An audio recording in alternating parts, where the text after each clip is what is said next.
Simpleng barong ang malimit suot ni Flavier. Hindi modelo ang kanyang sasakyan. Wala ni sentimo sa pork barrel na inilaan sa kanya ay kanyang nahawakan. 18 ang bilang ng kanyang staff kumpara sa 30 ng iba. Ni minsan, wala siyang biyahe abroad na i-charge sa Senado. Senator, sa kaibuturan ng puso ninyo. Sa kailaliman ng inyong puso. Masaya ho ba kayo dito sa Senado? Hindi kasi saya nung nandun ako sa Department of Health. I am basically an action man.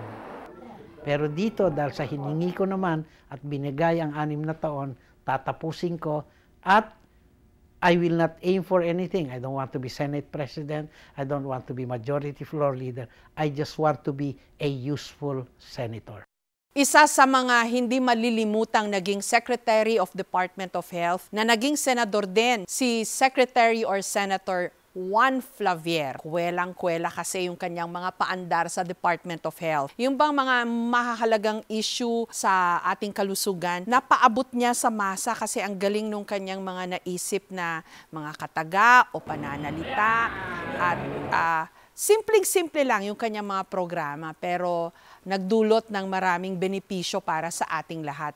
Sino ba naman ang hindi makakalimot sa kanyang proyektong Doctors to the Barrios? Yung bang magpapadala ng mga doktor sa malalayo nating mga sitio o mga barangay para naman maabot sila ng serbisyo medikal ng gobyerno. Eto po, panoorin natin ang aking interview kay dating Senator at dating Health Secretary Juan Flavier.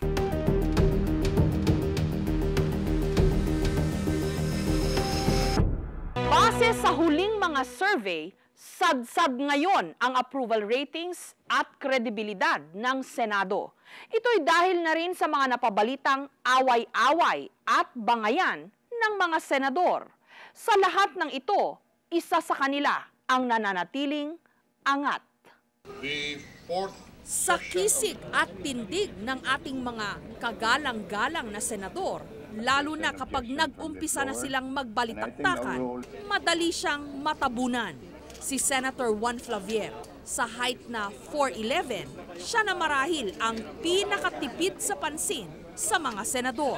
Mag 3 points siya tayo ngayon. Pero kung minsan, siya rin mismo ang tumatawag pansin sa kanyang height. To make fun of others, you have to earn that right. And to earn that, you must make fun of yourself first. Si Flavier ang paboritong senador ng mga kapwa niya senador kahit pa yung mga nasa oposisyon. He's the moderate element in all these negotiations. Both majority at saka minority. Okay sa kanya. We always welcome yung kanyang wise suggestions and his advice. Siya ang aking katabi, best friend, seatmate, at mentor. Johnny always stays above the fray. Hindi siya nakikilahok pa sa mga infighting, mga elbowing. Napakasipag, napakamadaling lapitan, lahat ng idea. Kaya gusto namin gawing presidente ng Senado. Pag nakaaway mo pa si Senator Flavier, talagang basagulero ka na. Mr. President, I don't think we can do that. Marami rin ang hindi nakakaalam at maging siya mismo'y nahihiyang aminin ito. Pero sa huling bangayan o away ng mga administration at opposition senators, si Flavier ang unang nakaisip ng tinatawag na win-win formula. Ito ang tumapos sa huling gusot sa Senado nito lamang Lunes. Ang training sa medicine is makikinig ka sa dinaramdam ng tao. Kaya malalaman ko, very sympathetic ako. At saka, 3, talagang malapit ako sa lahat sa kanila. Kung paano niya nagawang kaibiganin at paamuhin sa kanya ang mga kapwa niya senador ay hindi malaking sikreto sa Senado. Si Flavier ang tinatawag nila ditong Mr. Quorum. Ano po yun? Ano ibig sabihin? Alam mo, sa hearing, sa committee, usually only the chairman appears because siya ang bida Opo. But if he alone appears without one member of the Senate, it's considered illegal. So it is valuable to have one na mag-attend para i-provide ang quorum. I'm really here to provide quorum for Marahil refleksyon ito ng kanyang kababaang loob. Walang kaso sa kanya kung tagapuno lang siya ng quorum. Parang palamuti o dekorasyon sa committee hearings. Pero sa totoo lang, utang ng mga senador sa kanya kung bakit umuusad ang kanilang mga panukalang batas. Sa tingin ni Flavier, mas may silbi sa bayan ang committee hearings na karaniwang nagaganap sa umaga. Mr. President, I move that Kesa sa session sa hapon kung saan nagpapaligsahan madalas ang mga senador sa pagtatalumpati at debate. Hindi ako sanay yung papogi, taas ang kilikili, and all that kind of thing. Training namin sa medisina, simple, dead or alive. If alive, kill. In both cases, charge. Dito? Dito hindi pa, habaan dito. Kasalanan nyo yan Pagka nakakita kami ng camera, ay nako, hindi na kami hihinto. Pag nakakita kami ng microphone, ay nako, hindi na namin bibitiwan. Hindi ho kayo nagpatangay sa Agos? You didn't play the game? Hindi, dahil sa, saliwa halimbawa. Hindi ako mahilig sa Amerikana naiinitan ako, pinapawisan ako, nagdidikit sa aking Simpleng barong ang malimit suot ni Flavier. Hindi modelo ang kanyang sasakyan. Marami sa mga senador may media handler o taga-promote sa media. Wala nito si Senator Flavier at mas lalong wala siyang alalay. Hindi naman ako magiging senador habang buhay Pagka hindi na ako senador, ako rin magdadala ng bag ko Pero bago sabihing tila nagbubuhat ng sariling bangko ang butihing senador, maigi sigurong suriin natin ang kanyang record at performance. Wala ni sentimo sa pork barrel na inilaan sa kanya ay kanyang nahawakan. Todo niya itong ibinigay diretso sa land bank para ibigay sa mga ospital at kooperatiba.